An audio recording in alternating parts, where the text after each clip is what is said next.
Yo, what's good, people? Immortals, spirits, souls, whatever you want to be called. We are here with Condensed Chaos by Phil Hine. Like we are every single night. This is part 63.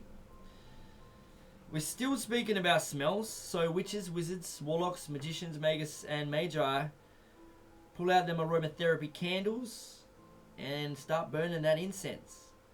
Now this may be due to the fact that in humans, only a small region of the thalamus, which is the area of the brain that deals with sensory information, is concerned with smell.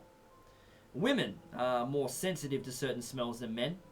For example, the menstrual cycles of women who live together often become synchronized. That reminds me of Brick Townley and Anchorman. The bearers will smell the menstruation. Now this appears to be facilitated by the secretion of pheromones, which is external chemical messengers. The offering of incense and fragrant perfumes to deities is one of the most ancient forms of worship and invocation. The question of what is the most appropriate form of incense or perfume for a deity is very much a matter of personal choice. And there are basically three approaches to choosing scents. Firstly, there is the way of historical authenticity.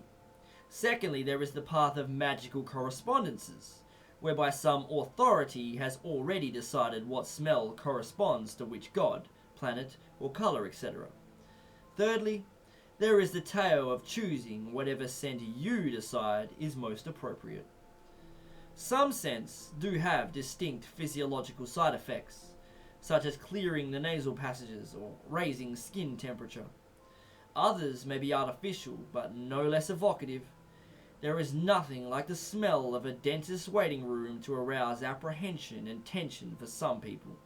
And if you can use such a combination to help build an appropriate ambiance, then by all means, use it. Food and drink.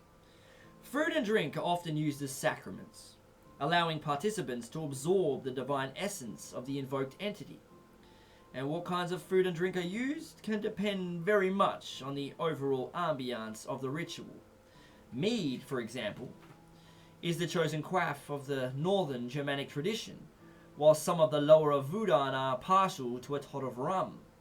In Dionysian ritual, the very act of drinking may itself be considered an act of invocation, where the spirit of Dionysus would make himself present in the first celebrant to reach an appropriate state of consciousness. Eating and drinking are themselves sacred acts. Offerings of food made to the gods during ritual is often consumed as part of the general grounding from the working. Moving from serious magical work to feasting and revels is a time-honored way of closing a ceremony. Clothing.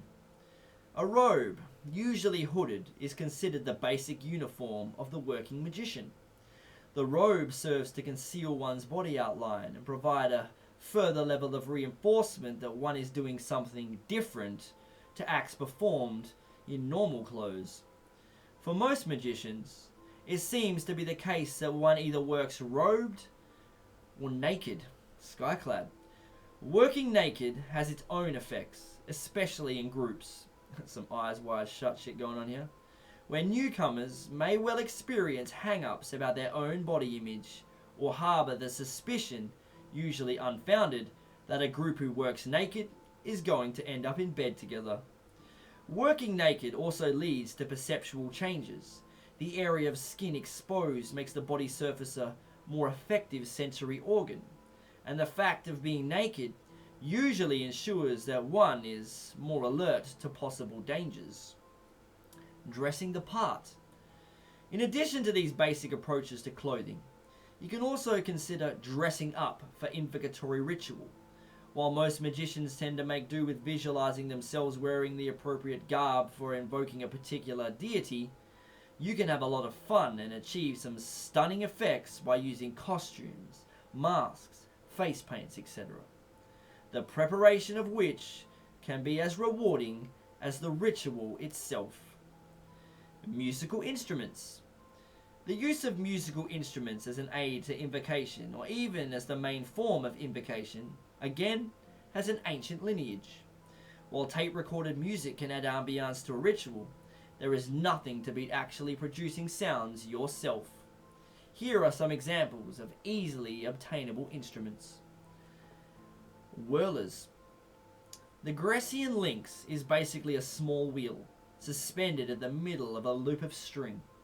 The string is wound up, and as the string unwinds, the wheel spins, sounds like a yo-yo, making a rushing, humming sound. The lynx was used to invoke and banish deities, drawing them down to possess a celebrant. It is thought that the Thessalian witches used the lynx to draw down the moon, and it was widely used in rainmaking, binding demons, and love magic. Related to the lynx is the bull roarer, which at its simplest is a piece of heavy wood with chamfered edges at least 10 inches long, with a thick length of cord attached. Sounds very Neolithic. When whirled slowly over one's head, it makes a droning noise, and if whirled at speed, a rushing, humming sound. It is an outdoor instrument, and the user should place himself where unwary onlookers are out of danger of being clouted. Alright, we're going to stop it there. Got a few more instruments to touch on, and then we're going to hit chapter 9, which is Conquering Demons. Alright, I'll see you all tomorrow.